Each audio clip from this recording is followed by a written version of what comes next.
Florida. Because I'm traveling this week, I decided to talk about being a traveling stripper.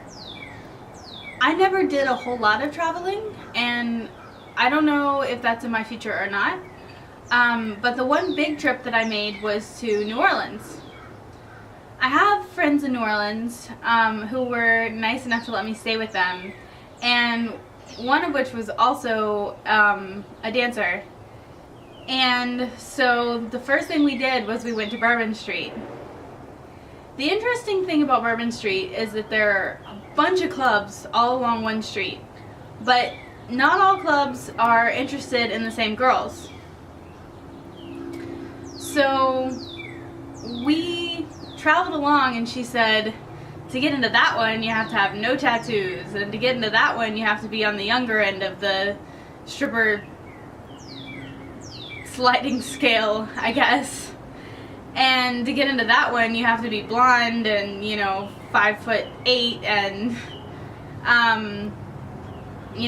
only weigh 140 pounds. I went to finally work in one of the clubs, and I had a whole lot of fun, but it was very different. It's interesting going to new clubs, and there's always new rules.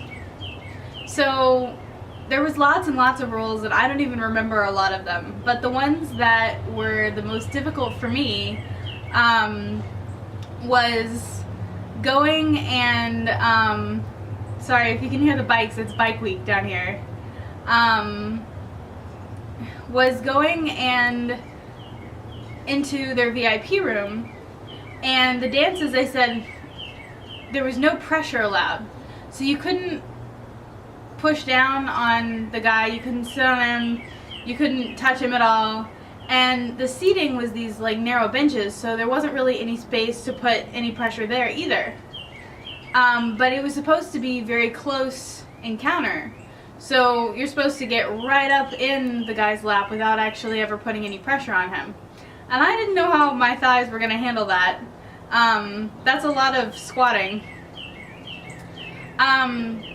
Of course, when I actually went to give one of those dances, there were other girls in the room, and I realized that that was one of those rules that they tell you but you're not really supposed to follow, because everybody was giving full contact dances where they were sitting in people's laps and all that. As far as the girls, I got along with the girls really well, right up until there was a customer sitting with a dancer, and he saw me and jumped up and went and got a dance with me and completely abandoned her. And after that point, it was on, and nobody liked me, and all of the dancers didn't talk to me and gave me the stink eye for the rest of the night. The really cool thing about this club was the building.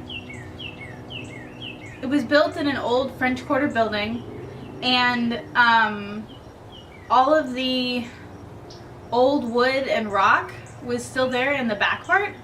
So where we would go to give champagne rooms were these little rooms arranged around a courtyard, which was this ancient courtyard with like cobblestone floor. And it was really beautiful and really cool to be working and at the same time looking at that history. While we were looking for a place for me to work, we explored Bourbon Street, which is, New Orleans is a crazy place and I love it, and Bourbon Street is the same. There's alcohol served everywhere. They have these alcohol slushy machines that they have a lot of tourist places, just basically up and down the whole street. And so there's drunk people everywhere. And Bourbon Street is shut off to cars at night, but the cross streets are not. And so there's cars passing slowly, but still passing through Bourbon Street. And a lot of times the drunks were just walking into the cars or getting hit by cars and then just getting up and walking on like nothing happened. I even saw somebody get hit by a taxi cab and then climb in the taxi cab to go home. Another thing I saw was there was one of those painted statue people and he was painted with like terracotta paint and, you know, doing his like statue thing. Completely break character to get into a fight with a passing woman, like a fist fight. So that was pretty crazy. He may have been in a bad mood because the people on the second floor of the building above him were playing ring toss using him. So with Mardi Gras beads, they were like tossing Mardi Gras beads and trying to get him over his head because he was standing really still. Which, it wasn't Mardi Gras, so I don't know why that level of craziness was happening.